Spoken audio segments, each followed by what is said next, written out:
Pengajuan ini disampaikan oleh Sekjen PDIP Hasto Kristianto serta hukum tim Ganjar Mahfud ke Mahkamah Konstitusi. Megawati menulis pendapat atau pemikirannya atas perkara perselisihan hasil pemilihan umum presiden dan wakil presiden 2024.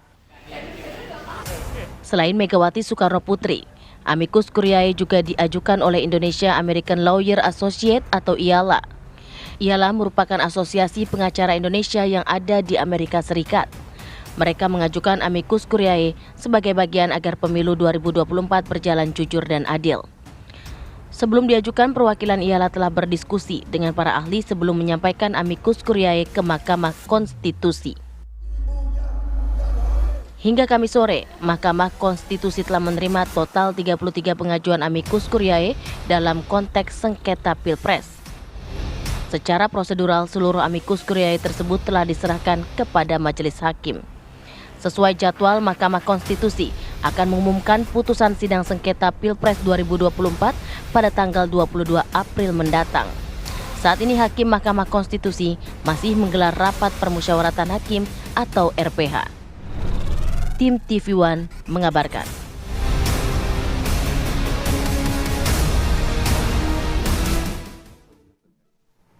Pemirsa, jelang putusan MK pada Senin 22 April 2024. Saat ini sangat ramai adanya amicus curiae yang disampaikan ataupun diajukan oleh beberapa tokoh dan sudah saat ini lebih dari 30 yang mengajukan itu ya. 33 pengajuan amicus curiae. Kita sudah bersama dengan sejumlah narasumber pada pagi hari ini untuk membahas mengenai hal tersebut. Apa sih sebenarnya amicus curiae? Apa kemudian pengaruhnya? Nah, sudah ada bapak-bapak yang terhormat pada pagi hari ini. Ada Bang Mustafa Nahrawardaya selaku juru bicara Timnas Anies Mohaimin. Selamat pagi, Ada Bang Frits Edward Siregar, Wakil Komandan Tim Hukum dan Advokasi TKN Prabowo Gibran. Selamat pagi, Bang. Selamat pagi. Ada Bang Ruhut Sitompul, juru bicara TPN Ganjar Mahfud. Selamat pagi. Ini nih dress code-nya sama semua loh. Janjiannya bagaimana ini? Jadi artinya agak sedikit kalem berkawan ya. Ada satu lagi, ada Bung Kodari. Bung Kodari selaku pakar politik sudah bergabung melalui sambungan Zoom. Selamat pagi, assalamualaikum Bang Kodari. Selamat pagi, Bang Kodari. Waalaikumsalam, selamat pagi. Masih kriep-kriep ya Bang, sudah seger ya Bang ya, pagi-pagi ya Bang. Baik, saya ingin ke Bang Tova dulu. Bang Tova, ada 33 nih, dari 01 berapa yang diajuin Bang sebenarnya? Pengajuannya ada berapa? Sebenarnya nggak ada yang ngajuin dari 01. Oke. Orang mengaku berkepentingan terhadap persoalan di MK, termasuk kayak sengkarut banget gitu sidangnya kan. Ada kejanggalan, mereka peduli ya kepada proses ini. Menguntungkan nggak buat 01? Belum tahu, tapi kalau dari isi konten yang saya baca ya menguntungkan. Jumlahnya nggak sampai 30 kalau dari 01 itu. Maksudnya yang mendukung ke petitum 01 ya, arahnya ke sana. Yang paling banyak itu 02 10.000 kemarin pas jumpa pers. memang MK mengatakan menutup sampai tanggal 16. Ketika tanggal 16 itu kesimpulan dari ketiga paslon disampaikan ke MK. Tetapi kemarin juru bicara MK itu lebih progresif lagi. Sampai kapan pun akan ditunggu. Karena putusan terakhir itu tergantung pada mahkamah. Mana yang mau diakomodir, mana yang mau didengar, atau malah semuanya didengar. Ini kan tergantung mereka kan, bisa jadi. Bisa juga tidak. Tetapi ini fenomena yang fenomenal sekali, karena sebelum-sebelumnya pada Pilpres yang lalu, lampau-lampau, tidak pernah terjadi seperti ini. Apalagi ini banyak banget gitu ya Bang. Artinya ini masyarakat peduli terhadap masa depan demokrasi Indonesia yang konon ya, menurut banyak orang dirusak oleh sekelompok orang, dicoreng dengan tinta hitam. Oleh karena itu mereka peduli, ingin urun rembuk. Menyampaikan opini meskipun bukan perlawanan ya, tetapi menyampaikan opini. Siapa tahu kemudian itu didengar oleh majelis hakim. Kira-kira begitu. Kita dengarkan kalau dari Bang Frits sendiri Bang, katanya paling banyak juga dari 02 yang mengajukan amicus curiae. Kalau kita kan melihat bahwa amicus curiae kan adalah pendapat dari masyarakat atau sebuah organisasi yang merupakan sahabat pengadilan. Tapi kan kita harus bisa melihat bahwa indikatornya adalah orang yang tidak memiliki kepentingan dalam partai politik. Iya kan? Tapi kalau orang yang mencalonkan kemudian menjadi sahabat pengadilan juga susah gitu loh. Karena memang menjadi bagian ataupun memang menjadi pihak dari sebuah permohonan. Siapa maksudnya Ibu Mega? Ya, saya sih melihat bahwa kalau Ibu Mega kan disebut sebagai sahabat pengadilan misalnya. Meski saya merasa Ibu Mega lebih cocok sebagai sahabatnya Ganjar Mahfud gitu loh. Kan beliau kan partai politik gitu loh kan, beliau menjadi peserta. Tapi terlepas daripada itu kan ini merupakan bagian daripada proses demokrasi kita. Kalau orang masyarakat mau memberikan pendapat kepada sebuah proses pengadilan sebagaimana sudah pada disampaikan. Ya, katanya ada yang dicoreng jadi masyarakat mau melaporkan. Apakah kemudian itu akan dipergunakan sama hakim atau tidak? Biarkanlah masyarakat dapat menyampaikan itu kepada pengadilan dan kami mendukung proses itu. Bukankah itu proses daripada sehingga mahkamah terbuka dengan semua masukan. Terlepas kemudian apakah itu akan menjadi perhatian mahkamah, apakah kemudian mahkamah akan mempertimbangkan, kita harus mengembalikan kepercayaan tersebut kepada mahkamah sebagai lembaga yang memiliki kewenangan dalam proses ini. Bang Ruhut, komentarnya kalau Bu Mega katanya bukan sahabat pengadilan, ini mah sahabatnya Ganjar Mahfud, harusnya tidak boleh terkait yang ikut pengajuan. Apalagi nulisnya pakai tinta merah gitu, ada makna-makna tertentu tidak, Bang Ruhut? Kalau kita objektif berpikir, MK itu nggak ada kalau nggak ada Bu Mega. Oke, gimana tuh maksudnya? Waktu itu beliau Presiden Republik Indonesia yang kelima. Oke. Lahirnya MK dan KPK karena kita tahu bagaimana korupsi pada waktu itu. Walaupun sekarang makin ngeri, kan itu karena KPK-nya juga, kan begitu ya. Begitu juga MK, Mahkamah Konstitusi, di mana Undang-Undang 24 tahun 2003 itu kan beliau presiden, ya. Sampai di mana kantor MK itu juga Ibu Mega yang nyari. Oke, jadi nanti artinya pernyataan Bu Mega akan sangat ditunggu. Apa sih yang mau disampaikan nanti? Jadi bangsa yang besar, bangsa yang menghormati sejarah. Jangan lupakan Ibu Mega kalau bicara sejarah. Oke. Kan itu. Jadi dia sebagai sahabat pengadilan siapa aja boleh kok. Udah bobo sejarah nih. Oh, sejarah harus. Harus kita bawa. Baik. Dan kebetulan ini kan yang pada kebakaran jenggot saya bisa mengerti. Karena khawatir dibatalkan. Tapi pengalaman saya. 2 periode DPR, saya lawyer daripada DPR di MK. Banyak loh yang dibatalkan oleh MK. Tadi nanti akan kita bahas ya Bang. Iya, ini kekhawatiran itu. Nanti kita juga akan tanyakan kepada Bang Kodari ya. Tapi kita harus jeda dulu, kita cooling down dulu ya. Usai jeda kita kembali. Ya, kita lanjutkan. Kalau tadi juga off-air lumayan seru nih sebenarnya ya. Kita langsung ke Bang Kodari dulu. Bang Kodari, kalau misalnya melihat sejumlah tokoh nih ramai-ramai mengajukan amicus curiae. Kalau Bang Kodari sendiri melihat ini kira-kira akan berpengaruh tidak pada sidang putusan di MK pada Senin nanti? Pertama kita kan harus tahu dulu apakah amicus curiae ini akan diberikan kesempatan atau ruang untuk dilihat atau dibaca oleh Mahkamah Konstitusi. Saya tidak tahu ya apakah kemudian penyampaian pendapat itu harus bersifat formal dalam sebuah forum seperti misalnya 4 menteri dipanggil ke Mahkamah Konstitusi atau cukup melalui surat keterangan-keterangan atau bahan-bahan yang bersifat tertulis. Nah itu kita belum dapat konfirmasinya itu dari Mahkamah Konstitusi. Tetapi dugaan saya kegiatan yang bersifat formal seperti mengundang menteri itu sudah tidak akan dilakukan lagi karena pertama MK sendiri sudah secara resmi menutup proses itu tanggal 16 April yang lalu dengan menerima kesimpulan-kesimpulan dari para pihak, dan yang kedua waktunya juga pendek, tanggal 22 sudah harus keluar keputusan. Jadi sebetulnya pada fase ini menurut saya majelis hakim itu sudah sampai di tahapan merenung. Dan kalaupun ada misalnya diskusi atau pembahasan internal di antara sesama hakim-hakim MK untuk memutuskan keputusan final pada tanggal 22. Jadi menurut saya juga teman-teman yang pada hari ini berbicara mengenai amicus curiae itu juga jangan terlalu GR ya, bahwa amicus ini akan dapat memberikan masukan atau tekanan atau pengaruh opini yang besar kepada hakim konstitusi. Saya pribadi melihat sebetulnya mekanisme pengadilan tokohan sebesar Megawati juga berpengaruh karena punya nilai sejarah dan sebagainya. Bahkan tadi kalau berkaca pada sejarah banyak loh dulu yang bisa dibatalkan, kata Bang Ruhut bilang begitu.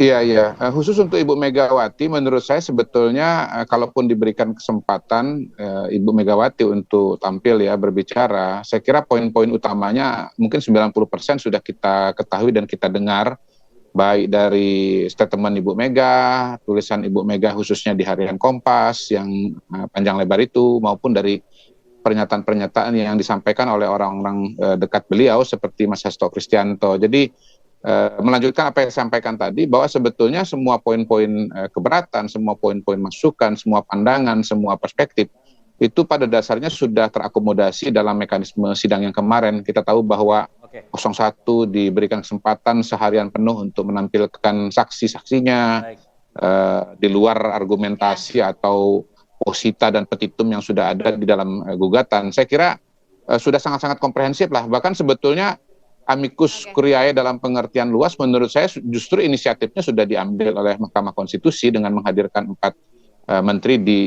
di Mahkamah Konstitusi. Ya, dalam pengertian luas menurut saya itu juga adalah amicus curiae sebetulnya. Oke, kita ke Bang Frits. Bang Frits, tadi Bang Ruhut bilang sebenarnya bisa saja tuh dibatalkan gitu. Artinya dia dari kubu 0301 sebenarnya tetap sejarahnya optimis ada gitu. katanya. Kan namanya sebuah usaha, ya kan. Kalau kita bisa melihat, pertama apa yang selama ini telah dilakukan oleh Mahkamah Konstitusi, kita mengacu kepada pilkada. Memang di dalam beberapa putusan pilkada Mahkamah Konstitusi pernah membatalkan. Tapi kan kita harus bisa melihat, pertama konteksnya apa, tahun berapa pilkada tersebut pernah dibatalkan oleh MK misalnya. Apakah dulu pernah ada pengaturan soal TSM yang selama ini selalu dibawa ataupun menjadi dasar dari sebuah permohonan paslon 1 dan paslon 3. Dan yang kedua, konteks kedua misalnya ya kita mengacu kepada kasusnya Bovendigul, pilkada Bovendigul ataupun kasusnya Sabu Rejua misalnya yang dibatalkan oleh MK. Kita kembali lagi kepada konteksnya. Apakah saat itu ada peran daripada Bawaslu-nya? Apakah sudah ada proses terlebih dahulu. Jadi kita nggak bisa hanya mengacu kepada pengalaman masa lalu. Apalagi konteks ketiga, ini jelas perbedaan antara pengaturan pilkada dan pengaturan pemilu, di mana apa yang dimohonkan, apa yang didalilkan oleh paslon 1 dan paslon 3 itu bukan hanya soal suara, tapi soal proses yang seharusnya bukan merupakan menjadi kewenangan daripada Mahkamah Konstitusi. Oke, Bang Tova, tadi komentarnya gimana? Kalau melihat tadi nggak usah GR dulu, belum tentu juga tadi ini Bang Kodari amicus bilang. curiae-nya. Tapi Abang tadi sepertinya pede sekali. Pede sekali ya. Pertama ini dulu yang perlu saya garis bawahi. Kenapa Megawati ini 01, 03 sebenarnya. Tapi dalam literasi yang saya baca, memang itu ada 3. Amicus curiae itu ada 3. Pertama ya memang orang yang merasa berkepentingan, maka dia daftar. Yang kedua, kadang nih di luar negeri, karena memang keinginan hakim, ada nggak yang mau membantu kami nih? Maka dipanggil ke mahkamah. Tapi yang ketiga adalah menurut sebuah buku yang saya baca semalam, memang orang yang memiliki perkara itu sendiri bisa. Karena merasa kurang puas. Yang aneh itu adalah yang 02 sampai 10.000 amicis itu untuk apa nanti? Kalau memang tidak efektif katakanlah, kan menurut Profesor Dr. Kodari tadi, ya kan sudah terbuka di media massa toh. Tapi nggak begitu. Ini sebenarnya pesan penting, tanda petik ya, kode bahwa pemilu kita itu bermasalah bukan karena sudah terbuka di media, sudah bisa kita tebak dan seterusnya. Bukan itu masalahnya. Tapi betapa pemilu ini menjadi keprihatinan bersama. Biasanya kalau amicus curiae itu keluar karena kejengkelan. Karena apa? Sesuatu yang dongkol nggak bisa ada solusi, sepertinya nggak ada solusi karena apa? Semua bermain, semua berkonspirasi, muncullah amicis ini. Tapi ini kan lucu, sekarang 02 kemudian Jumpa Pers mengeluarkan 10 loh. Dia kecewa apanya? Kan begitu. Jadi ini diterima saja, tidak perlu kita berteori seperti lampau misalkan Mas Kodari nih paling jago nih. Daripada pemilu dua kali putaran, 1 putaran aja, biayanya lebih ngirit. Nggak usah amicus curiae, karena apa? Udah terbuka di media, nggak perlu kita terima aja semuanya. Siapa tahu ini berlaku progresif, MK akan membuat sejarah baru, menjawab keadilan dengan palu ketuk keadilan. Gitu. Kalau Bang Ruhut ini udah senyum-senyum nih, udah mau pengen jawab, tapi nanti dulu ya Bang ya, usai jeda ya, kita bahas lagi ya. Biar rame lagi gitu Bang, usai jeda ya, kami segera kembali ya. Kita akan kembali ke dialog pada pagi hari ini. Bang Ruhut tadi sempat terpotong ya. Bang Ruhut tadi menanggapi nih apa yang kemudian disampaikan oleh Bang Frits dan juga tadi Bang Tova. Kalau dikatakan tadi untuk amicus ini atau yang pembatalan tadi seperti singgung ya, sudah tidak relevan lagi. Itu kan bahasannya pilkada-pilkada. Kalau ini kan pilpres. Tanggapannya? Mahkamah Konstitusi. Kenapa dilahirkan? Di mana Ibu Mega, Pak Jimlia Sidiki, dan para pakar hukum bicara konstitusi, bicara undang-undang. Karena sudah banyak juga undang-undang nggak tepat lagi, kan begitu. Jadi kita jangan bicara ini, tapi produk daripada nanti putusan MK itu kan mesti hati-hati. Itu juga nanti kan menjadi undang-undang. Saya kasih contoh begini deh, saya 2 periode Komisi 3 DPR dan saya di Badan Legislasi. Oke. Ya. Pembuat undang-undang siapa? Pemerintah dan DPR. Itu pembuat undang-undang. Ya. Sudah diproses, mendengar semua pakar, semualah macam-macam. Sudah didengar. Ya. Akhirnya melalui sidang paripurna kita undangkan. Dibawa itu ke MK. Nggak sampai sebulan, batal itu undang-undang. Jadi jangan lihat yang seperti layar saya tadi, Pak Siregar bilang skup yang kecil saja. Undang-undang yang kita lihat. Bisa dibatalkan gitu ya? Apalagi ini kan begitu. Tapi kan Bang, itu memang sudah merupakan kewenangan dari Mahkamah Konstitusi untuk melakukan pengujian undang-undang. Itu kewenangannya. Memang disitulah peran daripada check and balances antara DPR dan Mahkamah Konstitusi, dan itu merupakan kewenangan daripada Mahkamah. Tetapi kan apa yang dalam proses sengketa suara yang kita miliki itu kan sengketa hasil suara yang dimana paslon 1 dan paslon 3 juga tidak menyatakan di dalam proses persidangan berapa jumlah suara yang hilang, tetapi masuk kepada proses yang dimana itu merupakan kewenangan daripada Bawaslu untuk melaksanakan peran dan fungsinya. Ini paling seru kalau kubu sana. Sampai ada lawyer yang suka gitu-gitu. Kami sudah menang 10-0. Kami sudah menang 100-0 kemarin. Itu bukan kalkulator MK itu. Melihat secara luas. Karena itu kan kebakaran jenggot kan. Melihat Romo Maxis ngomong sedemikian indah. Jarang ada orang seperti Romo begitu. Langsung marah. Ya, yang kadang-kadang ibarat lawyer-lawyer ini melihat kaca, nggak mengaca dirinya. Ya, kayak dia aja orang paling benar. Taunya tersebar lagi cium-ciuman. Kan banyak itu kan? Yang gitu. Di sini saya mau bilang, lihatlah secara luas. Karena itu saya mohon, apapun majelis MK, dan ingat ini, waktu saya itu dulu 9, ini sekarang 8, karena 1, ini kan pangkal semua, ya nomor 90. Enggak benar deh, ini yang bikin rusak, akhirnya 8. Ini memang ngeri-ngeri sedap ini. Nanti kita bahas ya. Genap ini, jadi ngeri-ngeri sedap gitu ya. Akan ada. Semua kemungkinan. Oke, kita akan bahas nanti. Kak Arif dan tetap di sini ya, di Apa Kabar Indonesia Pagi ya. Masih seru, masih panas. Terakhir nih saya untuk ke para narasumber yang berada di studio, Bang Tova, sebelum nanti terakhir ke Bang Kodari ya. Banyak yang kemudian saling optimis, masing-masing saling klaim optimis nih untuk hasil putusan Pilpres ini. Dengan amikus-amikus yang kemudian sudah diajukan, optimismenya seperti apa? Apakah didengarkan oleh Mahkamah Konstitusi atau hanya sepintas lalu?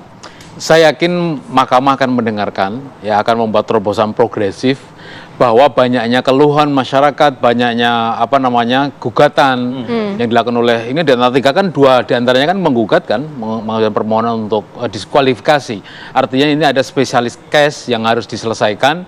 Solusinya apa supaya keadilan itu dapat terasakan oleh masyarakat.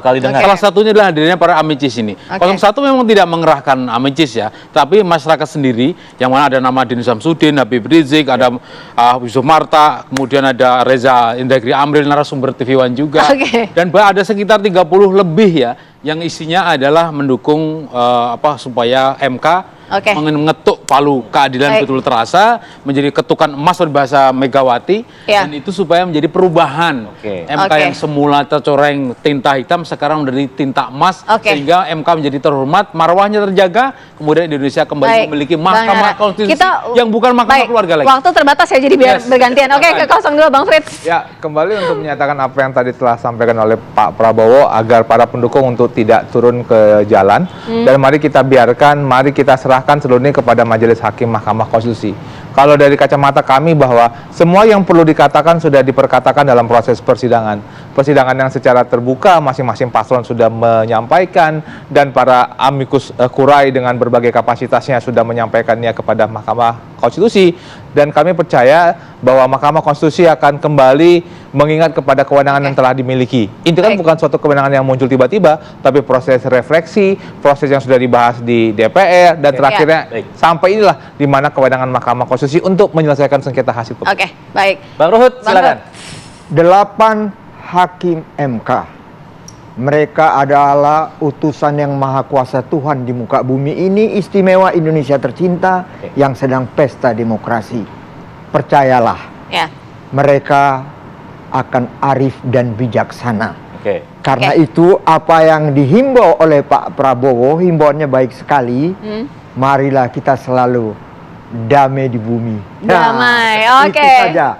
Suasana ini, hati boleh panas, kepala tetap dingin. Kita damai-damai ya. Kita damai. Waktu terbatas ya, benar. Kita ke Bang Kodari, silakan Bang Kodari. Pertama begini, saya jadi ngecek-ngecek ya, amikus ini sebetulnya orang dari tahun berapa ini. Ternyata ide atau konsepsi mengenai amikus ini ditemukan dari tahun 1600, yang artinya kira-kira hampir 500 tahun yang lalu. Nah, saya kira faktor konteks juga harus diperhatikan bahwa zaman sekarang ini zaman digital, informasi sudah berseliweran, berbeda dengan 500 tahun yang lalu, di mana kalau kita mau pendapat orang, itu orangnya harus dipanggil dan berbicara langsung. Kalau sekarang orangnya nggak ketemu langsung pun juga pendapatnya udah sampai gitu. Jadi saya kira semua pertimbangan sekali lagi termasuk yang disebut oleh Bang Tova itu sudah diketahui semua, dan kalaupun dipanggil nanti jangan-jangan malah jadi lucu gitu karena sudah dipanggil ternyata yang disampaikan nggak ada yang baru. Saya kira itu namanya bukan amicus curiae tapi nanti jadi comicus curiae. Jangan sampai nanti kalau dikasih kesempatan malah muncul comicus curiae ini. Itu tidak memberikan manfaat lebih bagi pengadilan di Mahkamah Konstitusi. Begitu. Baik. Terima kasih Bang Kodari, Bang Ruhut, Bang Fris, Bang Tova, terima kasih ya. Ini pembahasannya ini bakal berlanjut lagi nih karena kan memang hari Senin masih ditunggu-tunggu ya. Betul. Jadi masih ada hari-hari esoknya. Kita terima lanjutkan. kasih. Terima kasih. Ya. Selamat sore, selamat pagi. Biasanya kalau sore. Soalnya. Terima kasih. Kita nanti akan menghadirkan juga sejumlah informasi terbaru dari program Kabar Utama Pagi ya bersama dengan Vena Kintan ya. Ya, dan akhir kata kami pun harus undur diri. Terima kasih atas perhatiannya. Saya Alfa Tauhid. Saya Sira Safira. Terima kasih. Sampai jumpa.